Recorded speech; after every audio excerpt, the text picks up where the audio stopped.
The sun was setting over the quiet countryside as 13-year-old Clara rode her bike home from school.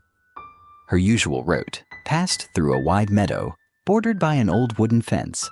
Today, something unusual caught her eye. A chestnut-colored horse stood near the fence, its mane tangled and its coat dull with dirt. Clara slowed to a stop. She hadn't seen a horse in these fields before.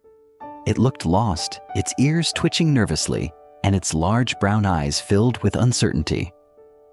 "Hey, buddy," Clara whispered, stepping off her bike and moving cautiously toward the animal. The horse shied away, retreating a few steps, but Clara noticed it wasn't running. It seemed more scared than wild. She stood still, letting the silence settle between them. "It's okay, I won't hurt you," she said softly. The horse didn't move closer, but it didn't bolt either. Clara knelt down to appear less threatening, keeping her distance as she studied the animal's every move.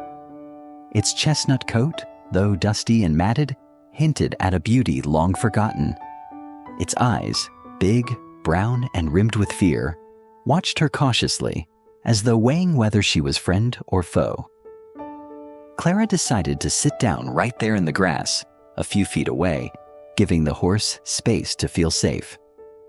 She unwrapped a small snack she'd packed for herself, an apple. Holding half of it in her hand, she stretched her arm out toward the horse, letting it catch the sweet scent. "It's for you," she murmured softly. The horse hesitated, shifting its weight from one hoof to another. It sniffed the air, taking cautious steps closer. Clara's heart raced as she remained perfectly still. She'd never been this close to a horse before. When the horse's soft muzzle brushed her palm and took a tentative bite of the apple, her breath caught. "There you go," she whispered, her voice barely audible. "See? I'm not so scary." The horse finished the apple and took a step back, as if retreating into its own world again. But Clara noticed something, a faint flicker of trust in its eyes, a tiny spark of connection. She sat there for what felt like hours, speaking softly about nothing in particular. "I don't know your name," she said, "but you look like a Rusty to me. Is that okay?" As the sun dipped lower in the sky, painting the meadow in hues of orange and gold, Clara realized how peaceful the moment felt. There was no need for words, no sudden movements, just the quiet understanding between a lonely girl and a frightened horse. When Clara finally stood to leave, Rusty raised his head, watching her go. "I'll come back tomorrow," she promised, her voice carrying on the wind. Rusty didn't follow her, but as she hopped on her bike and rode away, she glanced back and saw him standing there, his ears pointed forward, as though he was waiting for her return. It wasn't much, but it was a start. A bond born not from force or fear, but from patience and quiet kindness. Before we continue the story, do you think Clara will keep her promise and return to that poor horse? And don't forget to tell us which city you are watching from. Over the next few days, Clara visited the horse regularly, bringing more food and earning its trust. She named it Rusty because of its reddish-brown coat. Rusty began to recognize her, neighing softly when she arrived. Clara couldn't get Rusty out of her mind. Each day after school, she returned to the meadow with a bag of treats, apples, carrots, and even some fresh hay she'd convinced her mom to buy. Every visit brought them closer. Rusty had begun to approach her more willingly, and sometimes he even followed her around the meadow. But there was something that nagged at Clara, an unshakable feeling that there was more to Rusty's story. On one particular afternoon, as the sun peeked out from behind rain clouds, Clara noticed something she hadn't seen before, a faint but distinct mark branded on Rusty's left flank. It was partially hidden under the dirt and matted fur, but its sharp, angular edges were unmistakable. She crouched closer, careful not to alarm him, and squinted at the symbol. It looked like the letter K inside a circle. "That's odd," Clara murmured to herself. her fingers brushing the brand gently. Rusty didn't flinch, but turned his head to look at her, as if sensing her curiosity. "Where did you come from, boy?" Later that evening, Clara decided to do some research. She opened her laptop and searched for information about horse brands. It didn't take long for her to find something. The symbol matched the logo of a nearby ranch, Kestrel Creek Ranch, a sprawling property just a few miles outside of town. According to local news articles, the ranch had been in financial trouble for years, and the owners had recently downsized their operations, selling off many of their horses. Clara's heart sank as she read one particularly troubling article. It described how some of the ranch's horses, deemed unfit for sale, had been abandoned or sent to slaughterhouses. Was that what had happened to Rusty? Determined to find out, Clara decided to ride her bike to Kestrel Creek Ranch the next day. She pedaled hard along the winding country roads, the autumn wind tugging at her hair. When she arrived, the ranch looked almost deserted. The once grand entrance was overgrown with weeds, and several barns had collapsed under neglect. Clara spotted a man working near the remaining barn. He was older with a weathered face and calloused hands, and he looked up in surprise as she approached. "Excuse me," Clara began nervously, holding up her phone with a picture of Rusty she had taken the day before. "I think this horse might have come from here. Do you know anything about him?" The man's expression darkened as he glanced at the photo. "Where'd you find him?" he asked gruffly. "In a meadow near my house," Clara replied, her voice steady despite the unease creeping into her chest. "He was alone. Is he yours?" The man hesitated, then shook his head. "Not anymore," he muttered. "We had to let go of a lot of them. If that horse is still alive, you should count yourself lucky. Most of them didn't make it." Clara's stomach turned. "What do you mean?" The man sighed heavily and leaned on his shovel. "Times got tough, and we couldn't keep up. Sold the best ones, but a few were too skittish or sick to sell. The boss decided to, well, let's just say they didn't have a future here." Clara's hands tightened on her bike handles. "So you just left them? Let them fend for themselves?" The man shrugged, avoiding her gaze. "It wasn't my call, kid. I just work here." Clara felt anger bubbling in her chest, but she forced herself to stay calm. "Rusty, he's not sick or skittish. He's amazing. He just needs someone to care about him." The man's expression softened slightly, but he didn't reply. Clara realized she wasn't going to get anything else out of him, so she turned her bike around and pedaled home. As the sun dipped below the horizon, Clara sat in her room, staring at the picture of Rusty on her phone. She was more determined than ever to protect him.